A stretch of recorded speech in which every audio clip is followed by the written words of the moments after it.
these days, just hearing the word emergency is enough to unsettle many Nigerians. A health crisis, a road accident, a sudden disaster, and any situation where help is urgently needed often comes with a troubling question.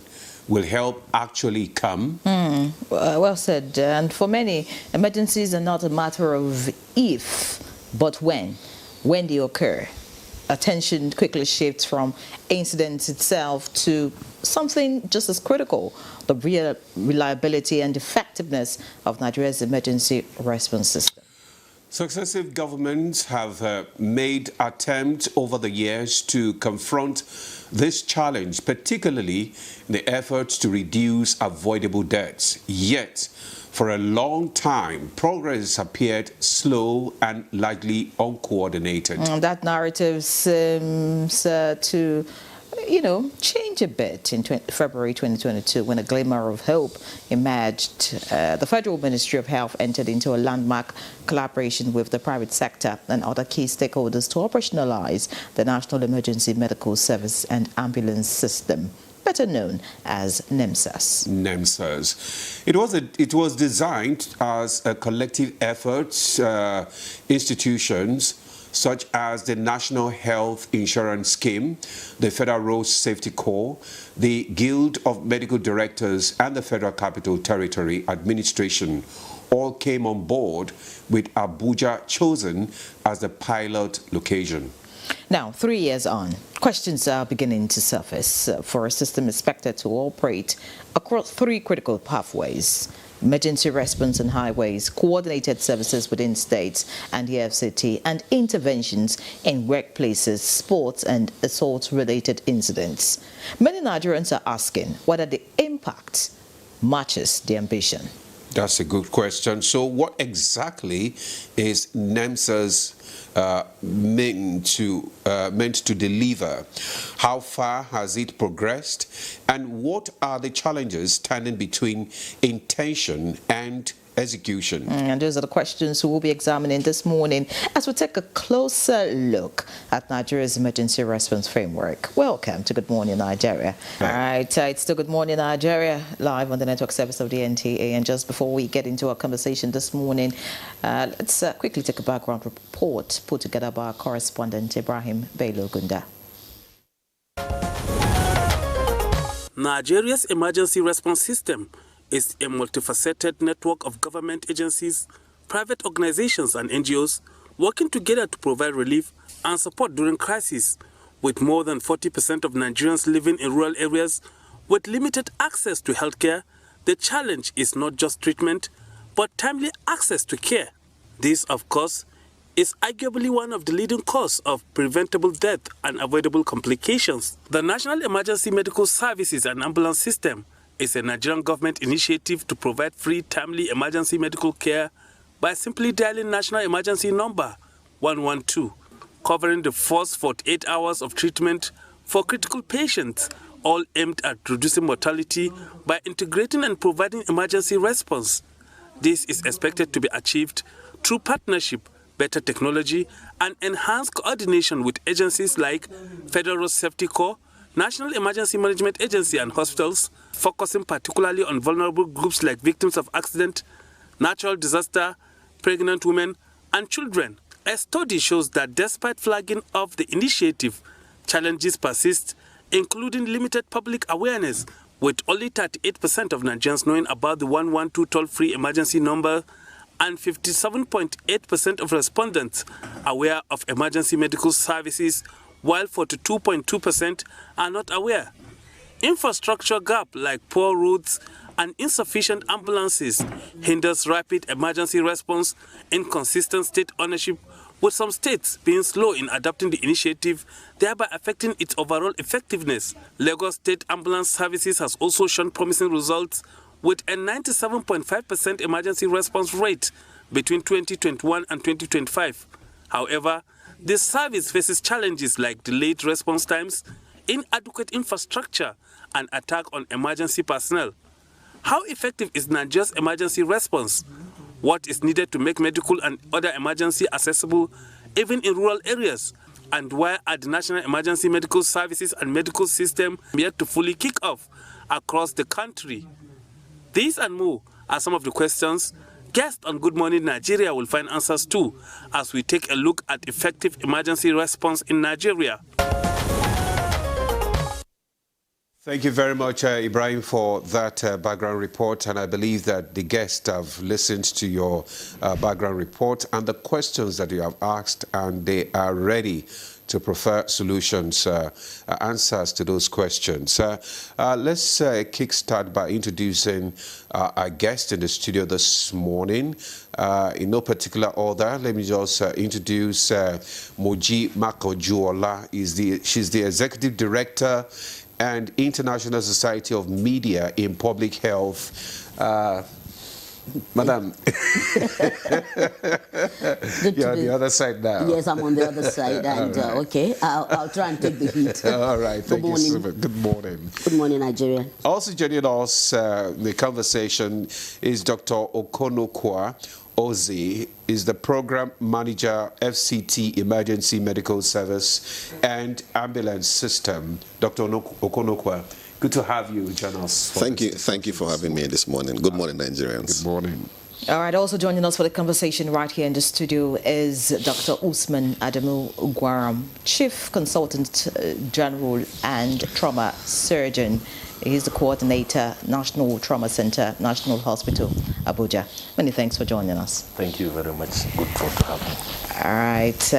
Also joining us for the conversation, but not right here in the studio, via Zoom from Yenagoa, is Professor Siefa Brisibe, Honorable Commissioner for Health, Bayelsa State, and co-chairman, National Emergency Medical Treatment Committee. It's a pleasure to have you once again, Honorable Commissioner. Many thanks for joining us. Having me, and thank you. Good morning, Nigeria. Yeah, good morning. Let's stay with you, Prof, because you are the co-chairman of this initiative. Tell us the philosophy behind it. Yeah, the philosophy behind it is, one, to increase access to emergency care, and two, to enhance pre-hospital and emergency first 48 hours emergency response in hospitals, and three, to ensure that people do not spend money out of their pockets when they need emergency services, because one of the serious determinants of outcomes is when people go to hospital and they are made to source for funds. So basically that is to expand access, to see that people do not spend, there is no financial barrier between people that have emergency needs and care, and also to see that referral services are out of the way. So those are the basic things that the emergency, our National Emergency Medical Treatment Committee is supposed to do. And of course, it's one of the gateways for the basic healthcare funds. And it is basically to see that people do not die. When they are transported, when they have emergencies, they are transported safely, and people are trained as well to provide that pre-hospital and immediate hospital care at the same time. That is the philosophy behind it, is to save lives. Professor Brisibe, for your opening comments, to save lives, fantastic. I'd like to get to Dr. Okonokwa Ozi right here in the studio. If I'm correct, I'm sure this program, NEPSAS, began in 2022, October 14 to be precise, right? Speak to us about the progress so far, or the success stories so far. Okay, interestingly, since it was flagged off in the FCT was used as a pilot state in the year 2022. It has been rolled out. What we say is that a couple of states have been onboarded, onto the scheme across, Nigeria. I would say we have about over 20 states have so far keyed into the program. And the idea is to see that across the length and breadth of Nigeria, nobody has a need to pay for emergency medical services, before they're able to access care. In the FCT, for instance, since it was flagged off in 2022, we've been taking concrete steps to see how we can cover the length and breadth, of the FCT. The idea also is to ensure that Nigerians are even aware of this initiative, because since it was flagged off in the FCT, just like your report said, a lot of Nigerians still do not know, and they don't believe that this thing is actually working. Case in point is that at our call center yesterday, a young lady called, and when the call went through, she was so excited. As you mean, Nigeria actually has an emergency call number that they can actually call. So it's working. It's spread across the length and breadth of the country. I think, if my record serves me right, we have just about maybe 3 or 4 states that have not formally keyed into the program. But efforts are being made to ensure that all the states of the Federation actually have access to emergency medical services at the call of a number. The ideal number that is available for us to call is the 112 number. That's the national emergency number that everybody can put a call across to. But states have also gone beyond the 112 number, because sometimes you may put a call across to the 112 number and then there's a challenge. So what happens is that every state has been encouraged to have an 11-digit number, that Nigerians can call to access care. If the 112 number is working effectively, you don't need to have a backup 11-digit number. But we don't want to keep Nigerians waiting and stranded, and that's why all the SEMSAs across the length and breadth of Nigeria have been encouraged to get 11-digit numbers through which Nigerians can access, emergency call, ambulance services at no cost. At no cost, whether it's picking up the patient from the point of accident to the hospital. And just like the co-chair of the Emergency Medical Treatment Committee just said, for the first 48 hours as well, Nigerians are not expected to pay. However, this must be at designated hospitals or emergency treatment centers. It's not just any center that you can walk into and get this first 48 hours treatment free. But accident can happen anywhere. So when you say designated centers, I want to ask how many centers are designated. Then your earlier response when you said most Nigerians are not aware. What effort has been made to get Nigerians aware about this? Well, we are here. Before now. We've been on this beat for a long time, going around sensitizing the public. We share information across the length and breadth of Nigeria. There are, media, social media platforms we're also employing to see that Nigerians, are able to get this information across. Now, to answer your question about how many treatment centers we have, it is not actually the number of treatment centers that is as critical as getting persons from the scene of the accident to the nearest treatment centers. All the treatment centers in Nigeria, for instance, the tertiary hospitals are designated treatment centers, just as well as most state hospitals have their secondary healthcare facilities as treatment centers. We've also gone beyond to ensure that even private hospitals that meet the requirement are also onboarded as treatment centers. But the critical aspect of it is conveying the patient from the scene to the nearest treatment center. So you may have more ambulances than treatment centers if that is going to work, because that means that at every location there should be an ambulance, and that's where the role of road safety actually comes in. Road safety has actually helped to also bridge this gap. We are very much aware that road safety has a number of ambulances that are on some corridors, especially corridors that are notorious for accidents. So at the call of they also have a toll-free number, the 122 number. So once you call the road safety as well, or we call the road safety, we leverage on their coverage to be able to convey accident victims from the scene of the accident to the nearest treatment center. Okay, thank you very much, Dr. Okunukwe. You talked about that every Nigerian should have access to free medical services the first 48 hours. And but just like my colleague noted, the awareness is not there. Mrs. Makojola, you've been in this awareness business for decades, and how do you, because this program started in 2022, that's about 3-4 years ago, and the awareness, not many Nigerians are aware of it. So what exactly is stalling, the implementation?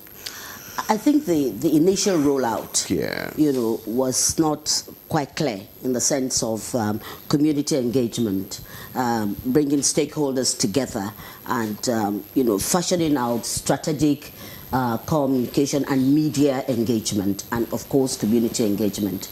So what the NEMSIS has done, which my vice president just spoke at the beginning, is that there's a deliberate component of NEMSES that is addressing communication, messaging, community engagement, and of course regular stakeholders meeting. Okay. And this has been coming on since we started meeting as NEMSES. But most importantly, for the media, let's talk about us now. Yeah. We have become a strategic tool that would contribute to creating awareness for these emergency health interventions that you can get anywhere, anytime, even at the lowest of levels, that is at the rural area.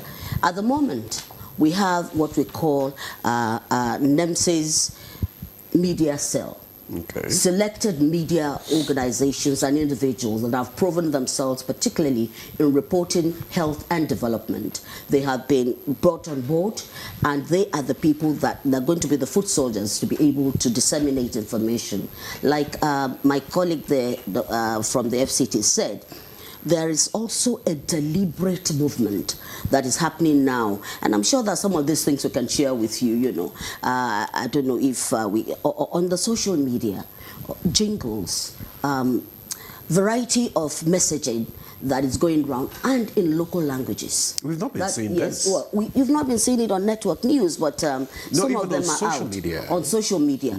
Well, we can give you, Okonofa, please, can you give them some of these? That let's start with the FCT. Okay. That's the pilot state. Okay. That's where it all started. It was silent initially, okay, but there's a whole lot of work that is going on now to create more awareness going forward.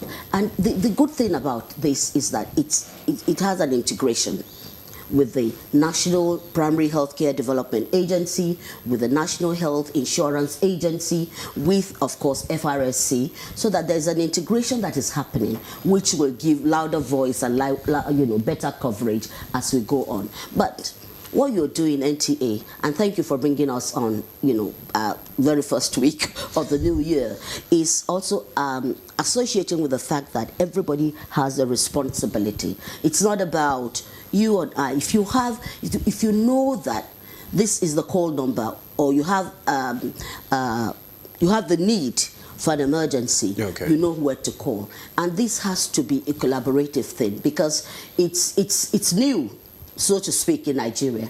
We have always been very orthodox in things that we did. But now, with the reform in the health sector, things are fleshing out. And emergency intervention is an imperative. We do have challenges in terms of course, it's a multi-sectoral thing. It's not about just Ministry of Health or any of the health facilities. It is about good road. It is about awareness, like we are creating now. Thank you. It is about collaboration. It is about education. It is for you to know, and the you to know is what we are, and that's why we're excited to be here this morning. It's on. You might say that it's not as loud, but this year there are plans to make it as loud as possible, so that everybody, and the interesting thing is it's going to be in Nigerian languages, so that it's not elitist in its intervention. It's something that will speak to you and speak to I and speak to that woman at the rural area. And let me tell you something before, the excitement for us is that it's working where people are aware. We're beginning to see less of our mothers in complications dying as a result of childbirth. We're beginning to see more lives saved. And I'm sure that at the time we'll do the review on the intervention of NEMSES, and the states too are buying into it. And we can't sit in the comfort of Abuja and expect things to be done. It has to have a sub-national acceptance. And that is working. So I'm sure that, and it's not just about us, the private sector. The private sector too is on board. Okay. So it's all encompassing, but we need to create awareness, and I'm sure that Good Morning Nigeria will be partnering this. All right. Thank you very much. Many thanks, Madam Makonjola, for speaking to us on that, and of course seeing you as a part of this team. I'm sure that awareness is will be properly taken care of. I'd like to get to Dr. Gwaram now to speak about this initiative. Brilliant idea, I must say, and hearing what has been done so far You want to commend the initiative. But I want to ask, are ambulances supposed to be mere transport vehicles or emergency medical centers, of some sort, to take care of the patients while they're in motion till they get to, So these ambulances you're talking about, because I know that of the FRSC is just a transport vehicle, right? So is that what obtains with this initiative? Thank you very much, and you are quite right. Emergency medical service, emergency medical system is a medical specialty. It's not rescue, is not treatment. Transport is not care. And then so many multiple agencies are doing just that. Because the emergency medical system in Nigeria doesn't have a structure. Since the structure is not very clear, all agencies would key in. They would see it as there is a lapse here, and then they can easily get it. Wherever in the world emergency medical services has worked, it is specifically designed, medically governed, and it's a medical specialty with providers, with fleet management, the way you're going to manage your vehicles, the way you intercept the care you give a medical coordination while in transit. Okay.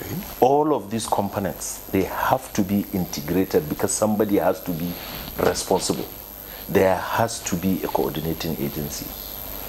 NEMSAS, it's a good and excellent initiative. It came in when we have a lot of trouble. As a trauma surgeon working in National Trauma Center here in Abuja, everybody knows it's the final referral center. Everybody, in fact, hands off all treatments. If I'm to tell you the data from last year or from this week, all the patients we've managed in the last 10 years, most of them, if not brought by good Samaritans or brought in by their relations, Good Nigerians, it is by the police. Okay. The police, they are the most active in this thing, but they are never recognized except by us in the trauma center. Because let me tell you, trauma, all these injuries and these things, they happen late at night and everybody is asleep at that time. It's only the police. Those are the last point of call. If I were to give you just last week, there was an incident, a mass casualty, around 5 a.m. I was standing, they brought in 6 patients, seriously injured. And then we were filled in. So I told them we don't have any more space. Don't let them bring other patients. But unfortunately, it's another rescue team that went and brought in the patients. And then when they came, we told them, the police, that okay, we can't accept this. It was my junior colleagues that were telling them. And they were really furious. The police, they got angry. They brought out those 4 patients bleeding with fractures and dropped them on the floor. And it was myself when I intervened, because initially I was even furious, wanted to argue with the police. But what he told me humbled me, because he told me it was his DPO, a lady in Abuja here, that gave them 20,000 naira to put in fuel, and they went through 5 hospitals before finally coming there, and the fuel is finished. So he was asking me, what do you want me to do? I was confused. The next outside the police is the road safety during the daytime. The road safety, at some time, some years back, funded by World Bank, we trained the road safety rescue operators on just basic life support. These are not medic people. They are just individuals that have been recruited, and then you want to reformat them into doing medical service. It won't work. We are just recreating the wheel. Emergency medical services has a long history. This is something that everybody knows, the history from war, from military, army, surgical hospitals, how they see these things from World War I to World War II. And then now this thing has been delimited, especially by the World Health Organization, that all countries in Africa, in low and middle income countries, they can actually adapt them to it. So if we are trying to do something outside those ambit, we are recreating the wheel, and we may likely run into problems. What I'm saying now, if I am to give a practical example, any response beyond 10 minutes is a waste. If you are talking about emergency, somebody with an ischemic heart disease, somebody that had a heart attack, for instance, and then if you want that individual to actually be revived so that they can reopen the blood vessel in his heart and that individual too, it's about minutes. It's about minutes. And if you want to have any response less than 10 minutes, you need an ambulance, a single ambulance per 50,000 number of populations. Where do we have them? We don't. So yes, there is NEMSAS. Initially, the excitement, we thought NEMSAS is going to be the regulatory and leading agency that would get the necessary act, the funding, the authority, and the mandate, how this thing is going to be run. And then clearly establish it, just like you have established hospitals and the care. This is a medical specialty. You are right. The care, it has to be when somebody is a root, he has so patient. And this patient, likely we have given him so treatment, and this is his condition, these are his vital signs. So we need X, Y, Z from the hospital. Before you come, the hospitals are operated, are ready. If I were to give you another final example so that not to take your time alone. Go ahead. I have never, we are ready, we have the surgeons as a chief consultant, that is more than 10 years being a consultant, we sleep in at the National Trauma Center. Why? Because we know this thing is time sensitive. Apart from being a consultant locally here, we had to do a post-fellowship. That is further qualification, post-fellowship in advanced trauma surgery. But I have never operated on a beating heart in Nigeria. And I have been in the trauma center for 10 years. But my first week in South Africa, when we were there in training, every week you would see a patient that is either stabbed in the chest with injury to his heart, that you would just run into the theater, just sew the chest open, and you can plug that injury. And people are surviving. By next day, you would see that person taking spaghetti. In 10 years, we have not done this in Nigeria. So these things are not... So we're not ready for emergency response? Okay. We don't have it. All right. Okay. Let's thank you so much, Dr. Gwaram, for that. Let's bring in Prof again. Let's look at the buy-in of the subnationals. Now we're talking about the states. How many states have actually keyed into this initiative, and what exactly is stalling it? And do you have enough? I mean, from what Dr. Gwaram just said now, do you have enough, personnel, to carry out all these, initiatives? All right, yeah. First of all, thank you.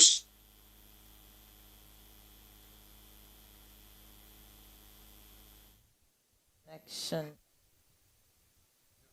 Professor Brisibe can rejoin us. We hope the connection becomes better. I would like our viewers to know they can be part of this conversation, by the way. The number is on the screen, so you can send in SMS or WhatsApp messages, and of course a guest would respond to them. So okay, I think the Prof is back. Let's have him. Yeah, okay. So of course we know that we have is a new thing. The National Emergency Medical Treatment Committee is a specialized committee under the Federal Ministry of Health that is responsible for providing, managing the fourth gateway funds. And within this period, what has happened, most especially in the past 2 years, is that about 32 states have bought into it.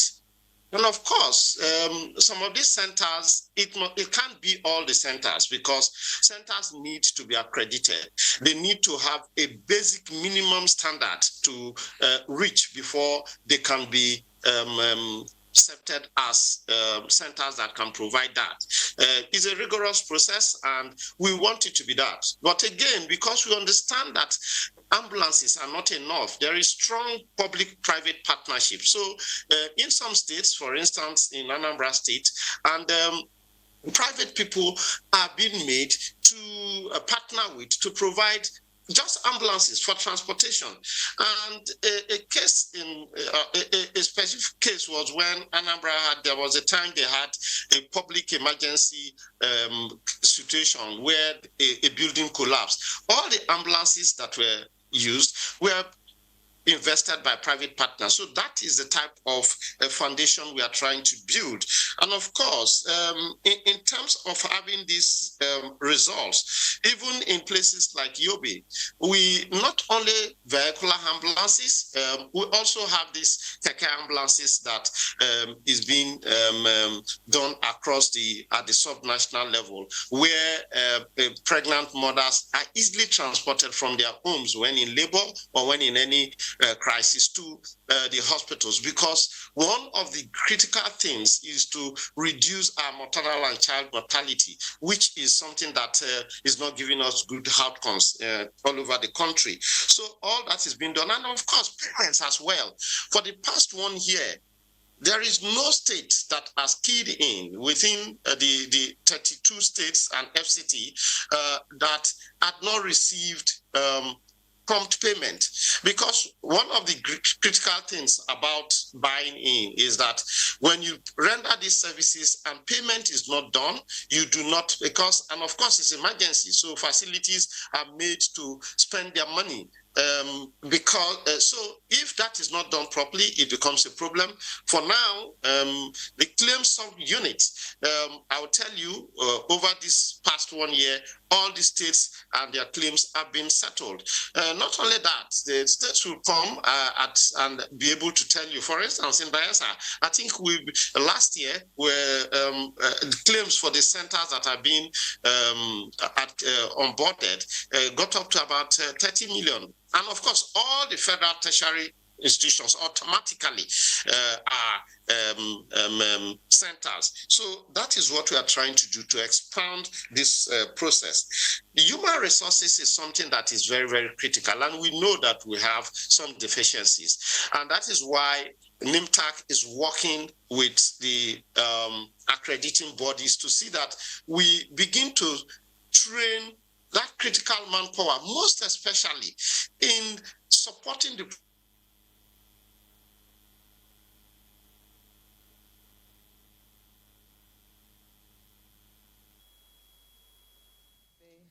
connection is a bit not clear. We hope that we can reconnect with him. Let's return to the studio now. And of course, okay, I hear Prof is back. So sorry, it's network issues. So that pre-hospital transportation is very, very critical. Just like the consultant orthopedic surgeons talked about, presently is basically the police, public standards by, and road safety in my own classification that take patients to hospitals. That transportation, in most cases, if a patient has a spinal problem and is not properly transported, by the time this patient gets to the hospital, of course, it would have worsened the situation. So we need to also get to Dr. Okonokwa now. I'm sure we'll get to Prof much later. But of course, he's made his point about, efforts made by this initiative. Dr. Okonokwa, I'm sure you listened to Dr. Gwaram speak about all the issues when it comes to emergency response in the country. And I'd like to ask you, in the FCT that you coordinate, what is the emergency response time like when you get a call? How long does it take, before I think you basically transport. I don't think the ambulances take care. But you speak to us about that, how equipped are the ambulances, and then if it's just transport vehicle, and before you get to the centers that are designated for care. And I'd like you to speak about funding for this very important part of healthcare. We hear about budgets, for health. Is there something specific for emergencies? Because even in hospitals, you go to certain government hospitals right here in the FCT that cannot take care of, minor emergencies because they do not have the facilities. So speak to us about that. Okay, I'm trying to unpack your questions, It's quite loaded. I'm going to start by saying the essence, just like the co-chairman of the NEMTC said, is to save lives. That's the most important thing we do. First and foremost, how do you save a life? Whether you're going to save this life in prime time or you're going to save this life, do you want to save a life? Yeah. So what in the present situation we find ourselves, the most important thing we do in order to take it out from the hands of the Okada man or the man who is a bystander is to do what we call scoop and run. So first and foremost, just take this patient as much as possible and convey to the nearest healthcare facility. Now, we're going to leave that at the doorstep of the consultant. Basically, a lot of the ambulances that we have in the FCT currently are, basic life support ambulances, just to sustain the patient from the point of the incident to the nearest healthcare facility. So yes, the ambulances, they are basic life support, so they can also provide some level of care. Those are the ones that we have accredited. Okay. Now, the ones that the road safety may provide, just like the consultant said, these are persons who were given minimal training so that they can render service. They may not be healthcare providers, but they are drivers, or that level of service providers. So for the services that are rendered under the FCT Emergency Medical Service and Ambulance System, all the ambulances are fully equipped to provide pre-hospital care before you hand over to the consultants in the hospital. The National Emergency Medical Service and Ambulance System is one of the gateways through which the Basic Healthcare Provision Fund provides care to Nigerians. There are about 4 gateways. There is the NCDC gateway, there is the primary healthcare gateway, there is the health insurance gateway, and then there is the EMT gateway. These are fully funded, and it is a constitutional matter. Okay. A certain percentage of the budget at the national level is set aside for emergency care. Okay, and I think at the last time it was 5%. So this is fully devoted to emergency medical treatment and care, whether it be from the point of picking up the patient to the point of providing care for the first 48 hours, is fully funded. So there are funds already set aside for these services. Now, when you come to the individual hospitals, that's another ball game altogether, because we know that there is competition for funds in all these healthcare centers, whether it be primary, secondary, or tertiary. If, for instance, just like the case that he cited, if so much funds were available, there will be no reason to reject an emergency patient. There will be no reason to say, okay, we've had enough, we can't take more. But that's because we're also constrained by funds at all levels. So it will be foolhardy of me to sit down here and say that, it's all rosy and it's working perfectly well. There's a lack of resources to be able to meet all the needs. But the point to be made here is that if we look at where we are now and where we want to go to, we must make some level of movement. We must move the needle no matter how little. And that's why I say, even if road safety, in an ideal situation, the police should not be involved in emergency care. In an ideal situation. The police is mostly set up to provide security. But because we're in a serious situation, that's why you see the police moving an accident victim in a Hilux vehicle at the back of a truck. It is not an ideal situation. But are you going to say, okay, let's wait until it is ideal before you start moving patients? So you will not say, okay, things are not ideal, it's not rosy, and then we condemn it totally. It is still a step, forward. In an ideal situation, Federal Road Safety Corps should not even be involved in conveying patients from a scene of the accident to the hospital. But that's where we find ourselves. But they are playing a role. Now, let me also let you know that even at the community level, we are also having to leverage on the services of the National Union of Road Transport Workers to move the woman who is at the point of delivery in her home to the nearest primary healthcare center. That is also moving the needle in terms of emergency care. And these are all steps that are geared together to ensure that things work properly. Why are we talking about Keke and Pep, or why are we talking about Keke and Ambulance? Because if you go to some communities, access roads are not okay. The infrastructure is not there to have an ambulance, whether it is basic life support or advanced life support, that is a 4-wheeler, moving around in such neighborhoods. So you need something that would be able to help that woman in need. And that's where we also use, tricycle ambulances, because it's easy for them to navigate. Before now, they were moving women in wheelbarrows. Wow. They were moving pregnant women in wheelbarrows. And yet they saved some lives. But now we're moving a step further and say, okay, rather than use wheelbarrows, give these women some level of dignity. If you cannot afford to make the road more tolerable, at least use a tricycle ambulance. Now, where the situation is so tight and difficult, where there are not enough, tricycle ambulances, we are leveraging on the National Union of Road Transport Workers to use their own vehicles that they would have rather used to convey passengers from point A to point B, to quickly go and pick up a woman who is in labor, because we also leverage on the network of the community using the World Development Committees and the Neighborhood Watch to ensure that the woman who is in labor in the local community is able to put a call across to a number, and then a vehicle, no matter how rickety it is able to convey this woman, because a lot of them are dying in the process of either walking, trekking, or being carried on a wheelbarrow. So National Union of Road Transport Workers is also in this. So there's a lot of stakeholders involved in all of this to ensure that what we were experiencing some 4 or 5 years ago, we're not going to be experiencing it, this year.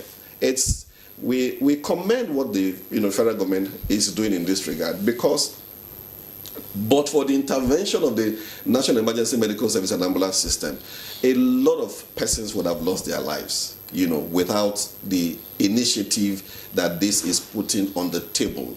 We have been able to, I must say, move the needle a lot. The FCT is doing the bit that they can do. Only recently, the Minister of the FCT, procured about 12 new ambulances, to add to the fleet of ambulances that we have, so that making a total of how many? It's not just the number of ambulances that the FCT has. The total number of ambulances that are available in the FCT, including private ambulances, are also in the fleet. So every hospital that is in the FCT, their ambulances are expected to be part of this scheme.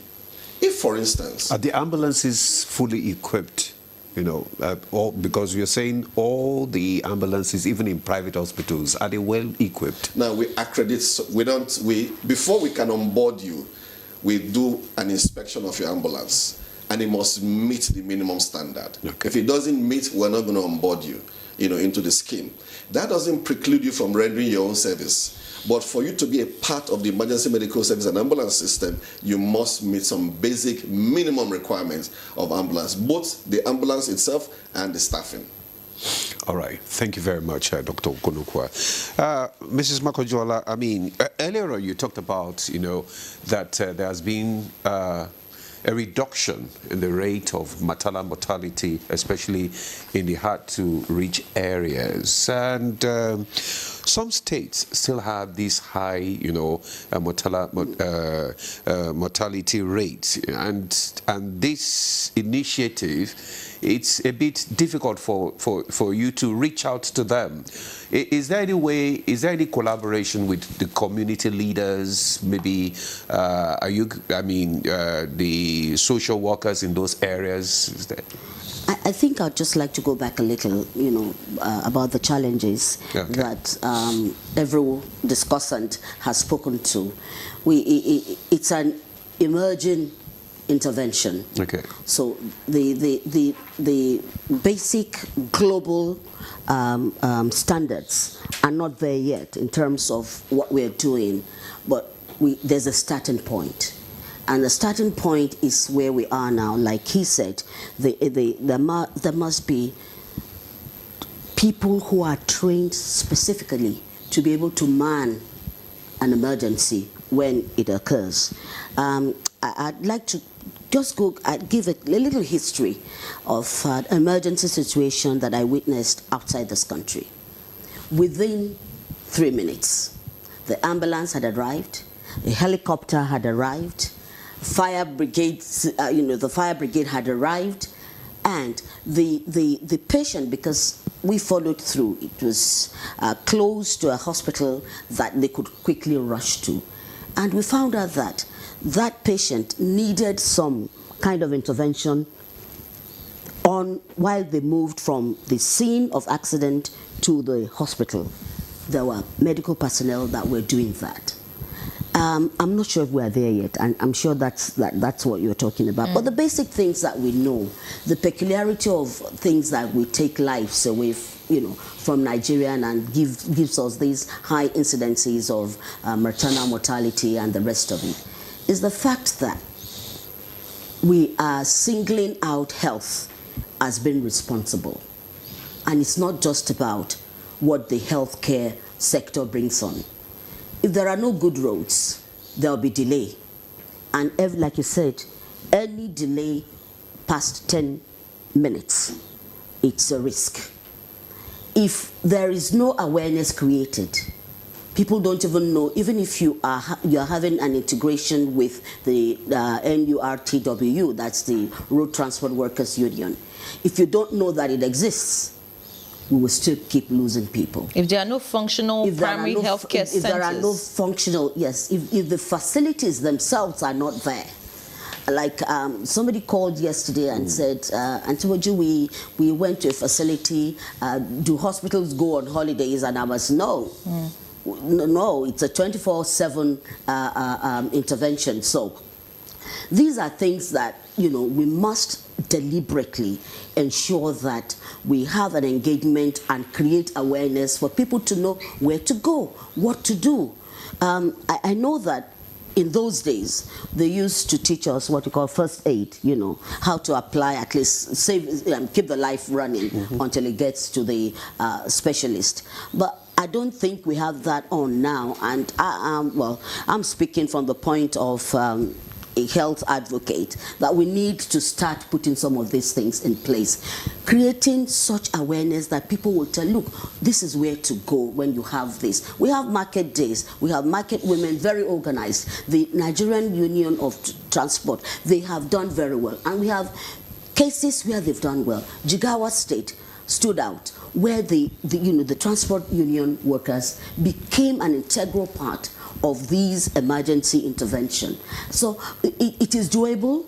That's the joy of it. It is actionable, but we can also do it.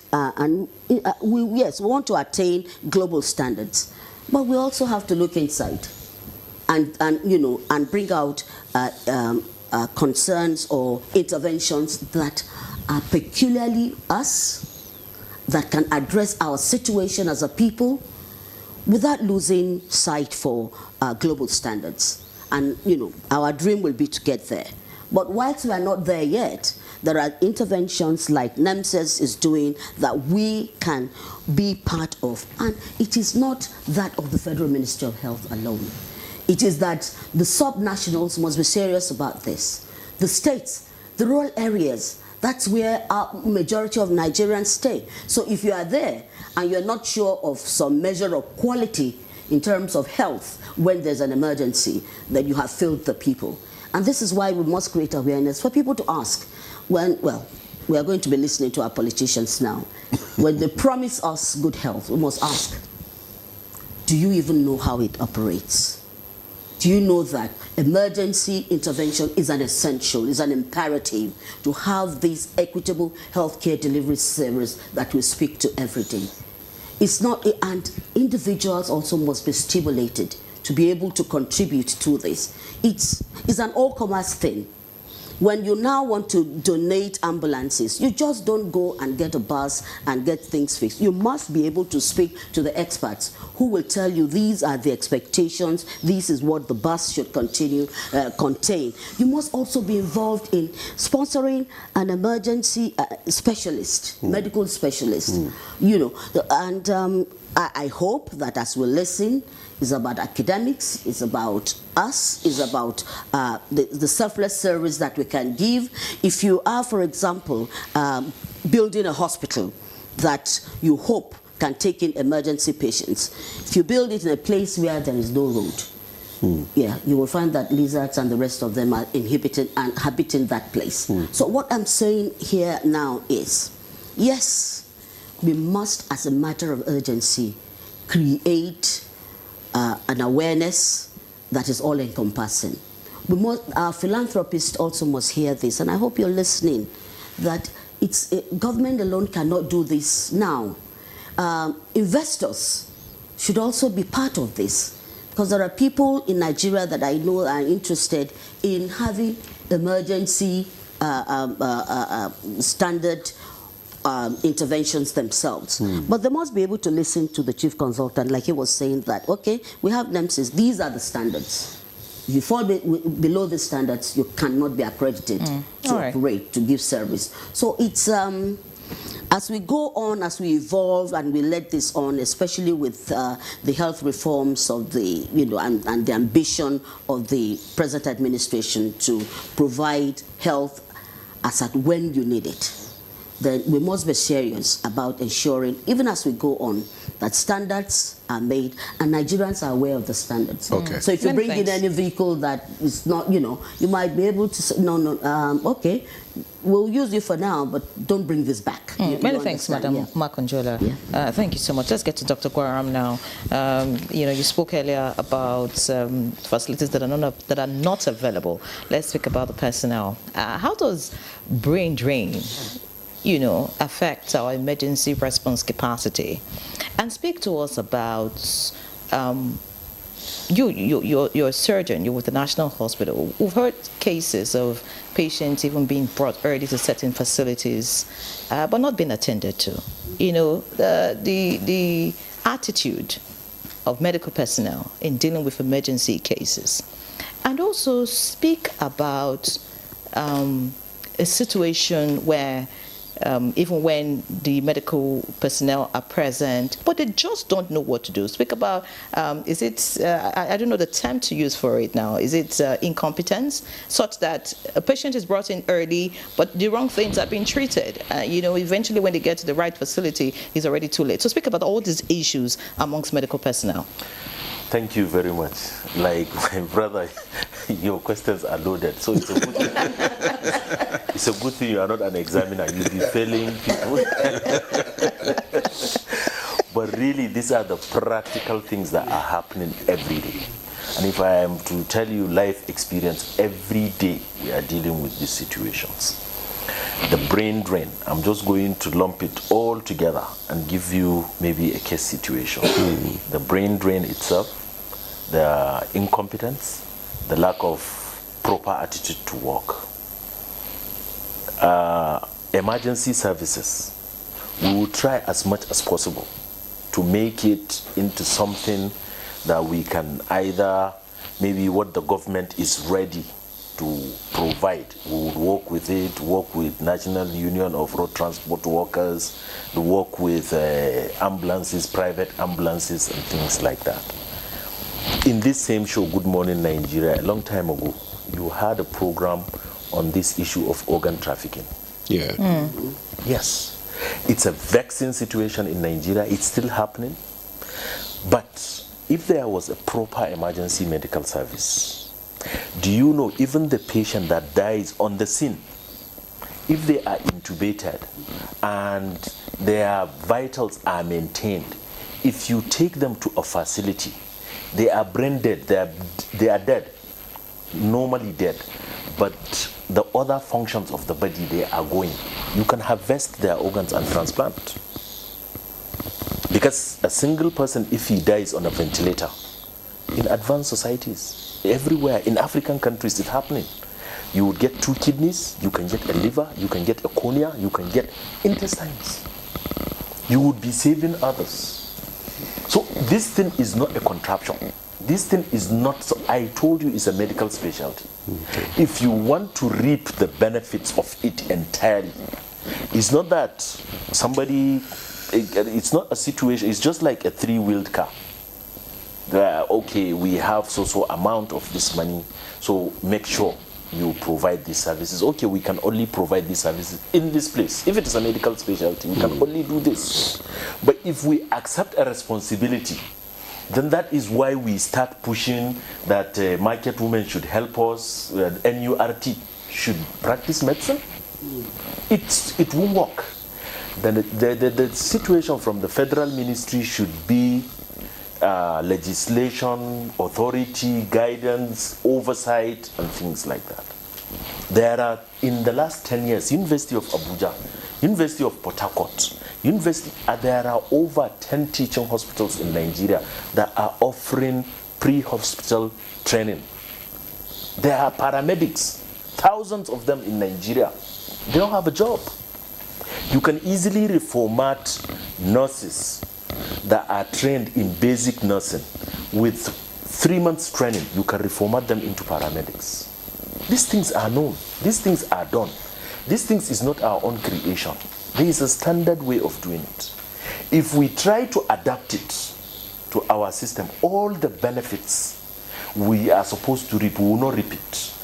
We would rather be just, it will be a Sisyphean project. It is going to be effortful, but it's futile.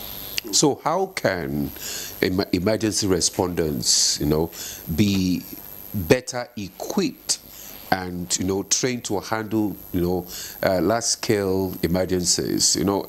We have noticed that when you get to the scene of emergencies, you see a lot of crowd, people crowding the place and making it very difficult for respondents to work. Yeah. What can be done? But we just hold on there. We'll take a break now. When we come back, you respond to it. Thanks for staying with us. You're still on to Good Morning Nigeria on the network service of the NTA. And the discussion is still on Nigeria emergency services. And our guests are still here. And just before we went on that short break, we're asking Dr. Ogwaram to give us... We already have questions and comments, which we'll read out. But I just wanted Dr. Ogwaram to respond to the question I asked before we went on the break. How do you, train and handle, immediate responders, especially when it comes to large emergency cases? Thank you very much once again. We've had a lot of challenges in Nigeria, and getting the numbers, if we have a system, as a medical system, the numbers of those trained personnel into an established system, it's not going to be much of a problem. If you have where you are training these individuals and where they work regularly and where they are supervised, and every day there is a drill, just like a military drill.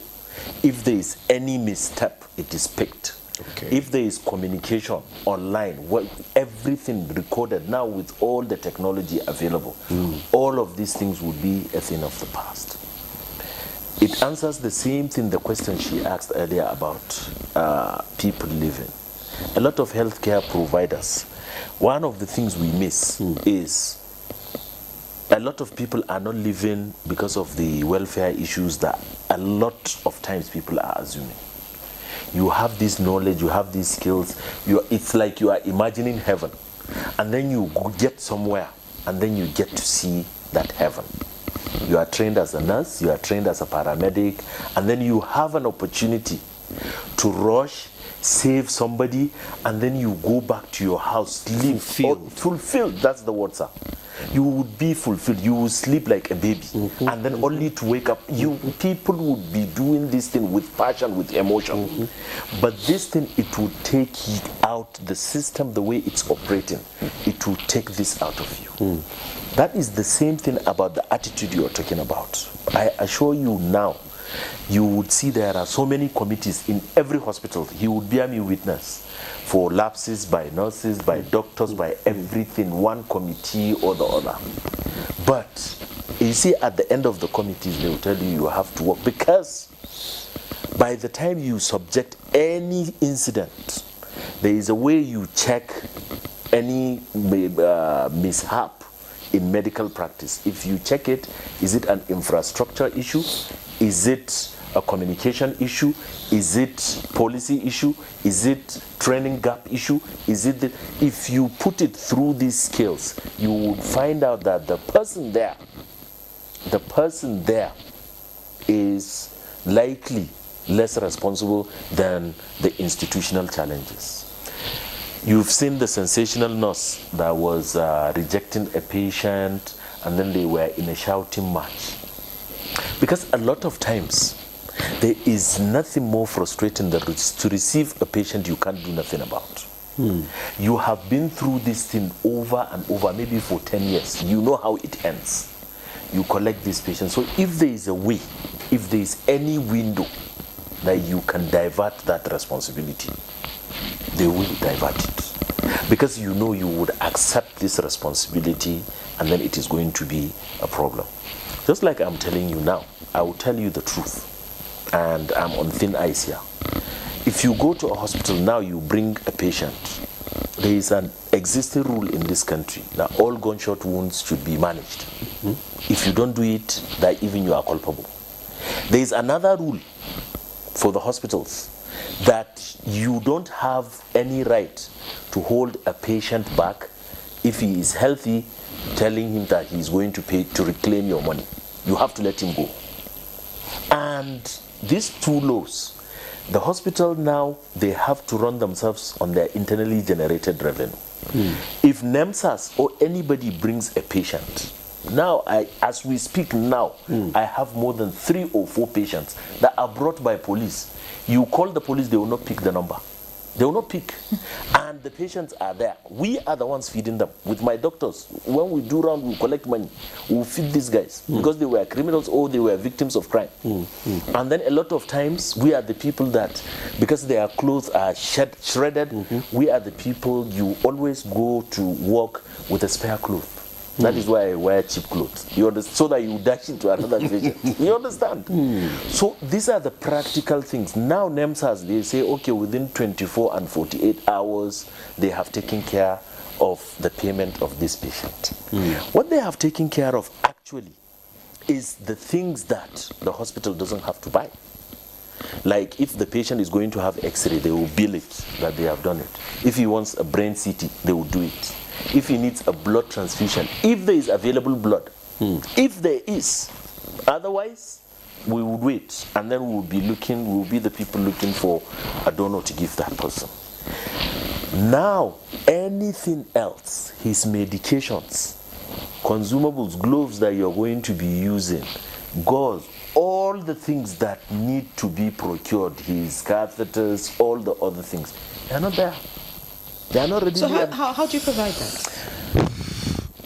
So you see the challenges now. That is where now the devil is coming out from the details. You understand? The hospitals are supposed to provide these things, but they are constrained because it's a system in procession. Now, if you imagine a nurse, she has been through this thing for 5 years. She knows how this thing ends.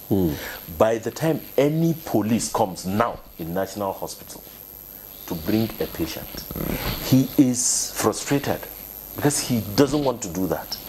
And the moment he brings them, they are already apprehensive because they know this person, he doesn't have relatives, there is no source of care, and you have to even apply to the compound matron, then to the management to get clearance before you start treating him.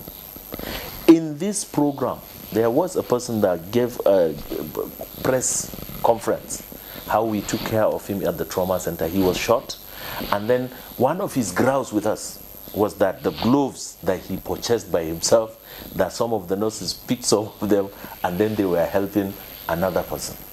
You understand? So it's a very big issue. It's a big challenge. If you get people, there is nothing more frustrating than giving somebody responsibility without authority or without the necessary equipment.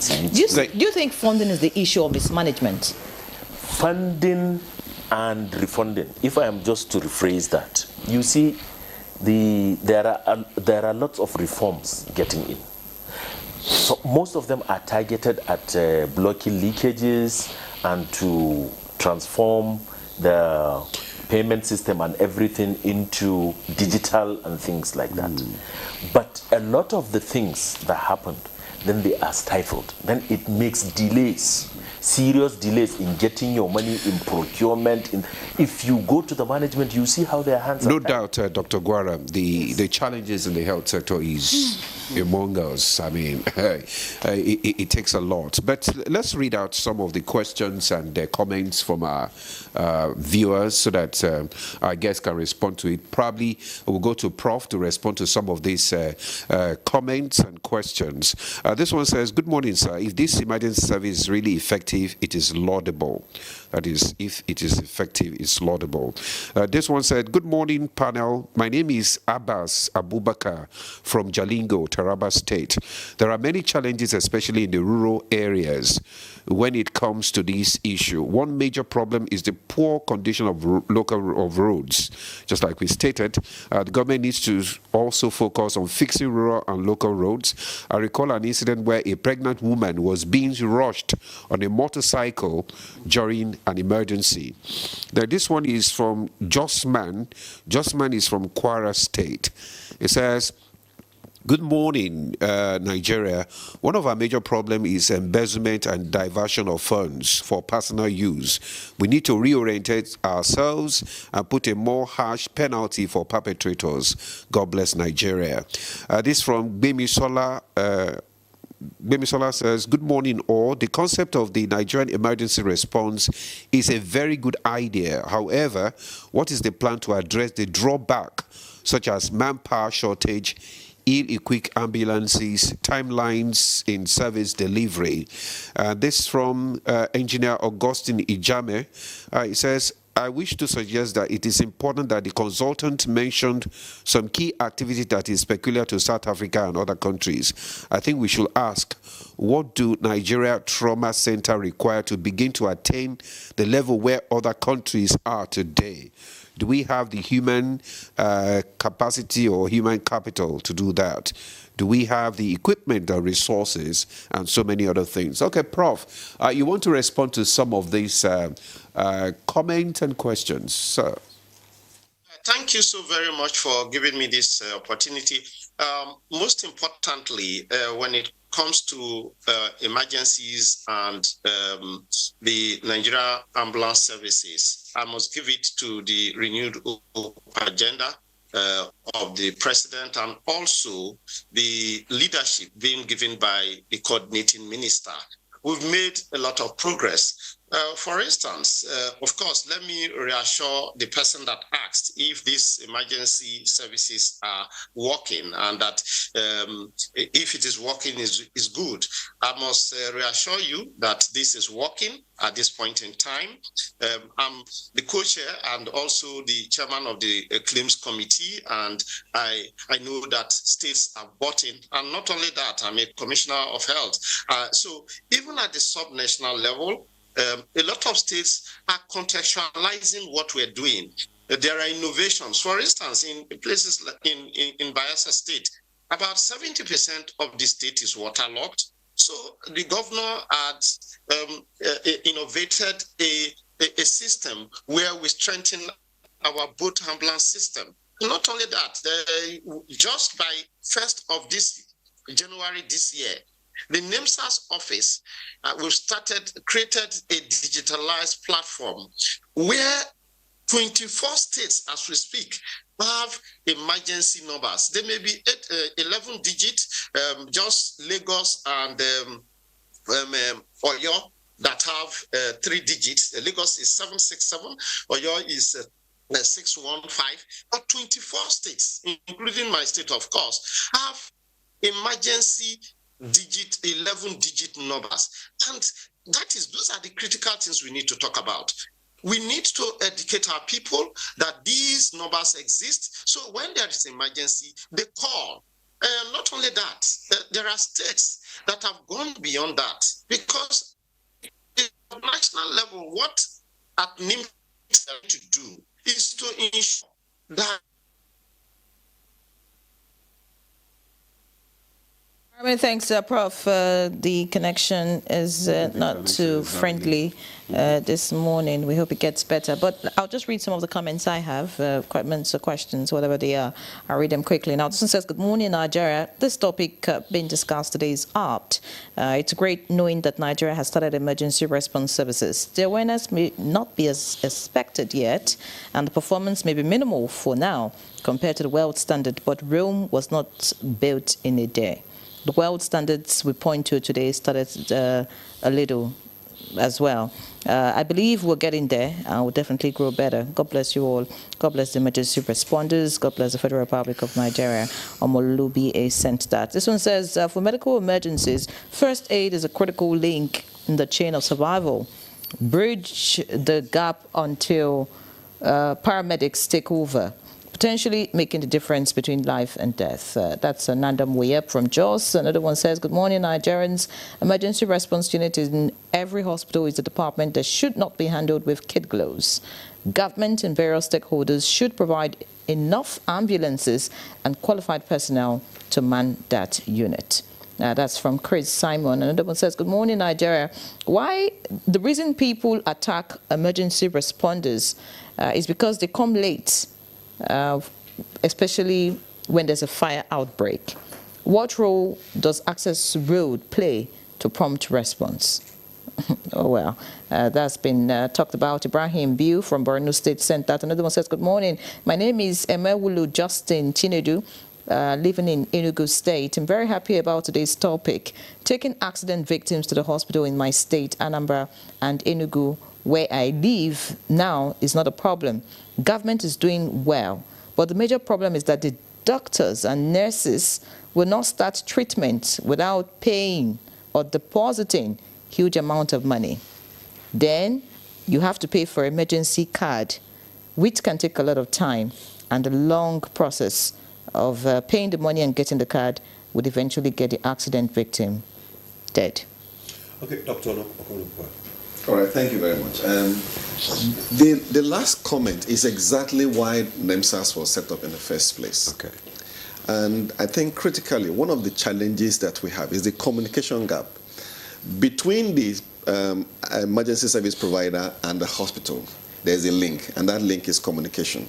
Now, between that communication, we have the Nigerian Communication Commission.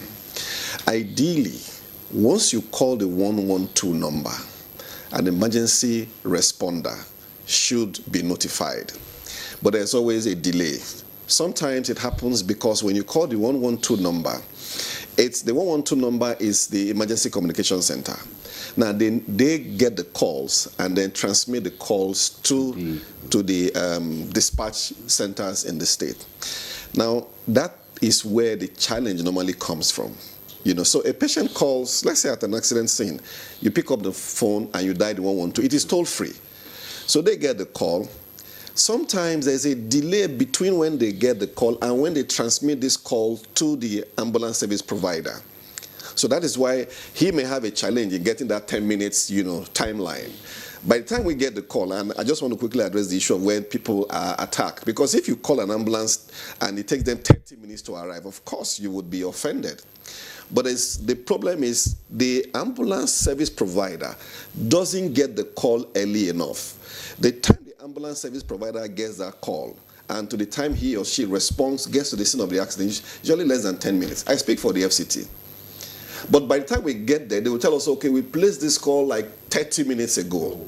So they get offended, and they may take it's why does it take so long for the ambulance to get? Ideally, once you call that 112 number, now the 112 number is meant to patch that call directly to the emergency call center. For instance, the FCT emergency call center. That shouldn't take up to a minute. Now, but there's always a delay. When that delay happens, when we get the call and dispatch an ambulance. Delay, who is responsible for that delay? Now, the delay comes from, I'm going to call out the NCC here. Yes, do. It comes from the NCC. And it comes across the whole nation. If you call Jigawa, call Yobe, call FCT, call all the states, they have this issue with the NCC. Now, so that's an issue we really need to address. So that is why you find most states resorting to the 11-digit number. Mm-hmm. When you call those... Which is direct. Which is direct. So when you call the 11-digit number, you get response faster.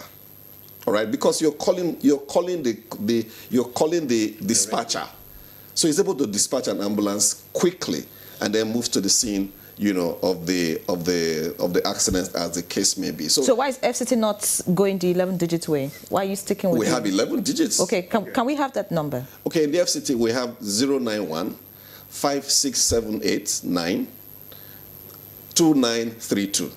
Say that again. 091 5789 2931. And then the second number is 091 5789 2932. All right. Thank you very much, Dr. Gonokwa. Because we have to round up now, let's just, in just 60 seconds, Mrs. Makojola, what do you think are the takeaways from this conversation this morning? The takeaway is that it's actionable, it's workable, but we have individual responsibilities. Like, for example, finally, make way for an ambulance on the road. An ambulance comes beeping and all that. People are saying, we're not sure whether it's just, you have a responsibility to do that, to ensure that they have a free way because of an emergency they're attending to. And of course, to say that, well, we need more funding. It's a collaborative effort, good roads, good human beings working with a passion to ensure that more lives are saved. More funding, both from government and from private sector. From private Dr. Ogwaram, in 30 seconds. In 30 seconds, we are already paying the price in lives lost, in economic viable young individuals dying, in the loss of revenue that people are traveling abroad to go and source with our own hard-earned money, trying to sort expensive health care. And Nigeria, we can afford it. Okay. Nigeria can afford it, so we just need to do the needful. Professor Brisbane. 30 seconds. Yeah, I think that is a collaborative thing, and I want to encourage all Nigerians to key into what is provided by government, ensure that you are a stakeholder.